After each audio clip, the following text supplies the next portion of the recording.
Parashat Vayakhel, 21st March of 2025. Theme: Gifts for the Lord God. Parashat Vayakhel, which means the portion of Exodus known as the Descriptive Tabernacle text, is the penultimate portion of the book of Exodus according to the Women's Commentary. It is broadly divided into four sections. First, introductions, procedures. Second, building the tabernacle structure as a place of God. Third, constructing the interior furnishings. And fourth, completing the courtyard. My focus is B, donation for the tabernacle. Fox had this section, the contribution restated. This theme appears in Exodus 25, verse 1 to 8, when it at first followed the weekly parasha. I was always intrigued by the number of treasures that kept being produced by a group of people wandering the desert. Of course, that was not a question to be asked, but still being curious, I decided to trace the origin of some of the precious stones and metals. In direct contrast to Exodus 35, verse 4 to 19, and also Exodus 34, verse 1 to 6, where the people tire of waiting for Moses and demand of Aaron that he gave them a good leader.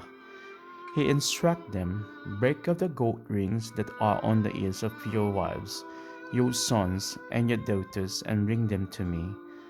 Aaron made a molten calf for the people to worship. Where had they first procured these various precious jewels? I turn to Exodus 12, verse 30 to 36, where we see the Hebrews living in a hurry with unleavened dough because Egypt pressed the people strongly to send them out quickly from the land, for they said, "We are all dead men." Before they left, they had requested of the Egyptians objects of silver and gold and clothing as Moses had instructed them.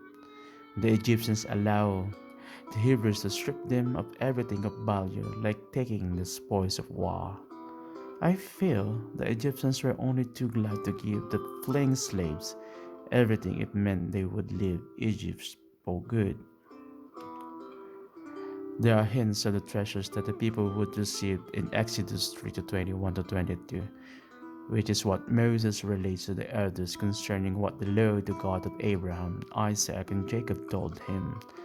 I will give this people favor in the eyes of Egypt, objects of silver and objects of gold, and clothing, so shall you strip Egypt. Exodus 11 to 2 repeats this command given to the women and then odds that the men request silver and gold as well. The number of sets of gifts given in Exodus 25, 1 to 8, and 35 for 119, as serving, symbolizing completeness, splitting for the dwelling place of the Lord God. For reflection and discussion, read Genesis 15 to 14. But the nation to which they are in servitude and afflict them, and after that they will go out with great poverty, which is the Lord's promise to Abraham in the covenant concerning his descendants. Discuss the faithfulness of the Lord God to the promise to Abraham, Isaac, and Jacob to the Israelites, as we see in this parasha, where we have experienced the Lord God's faithfulness.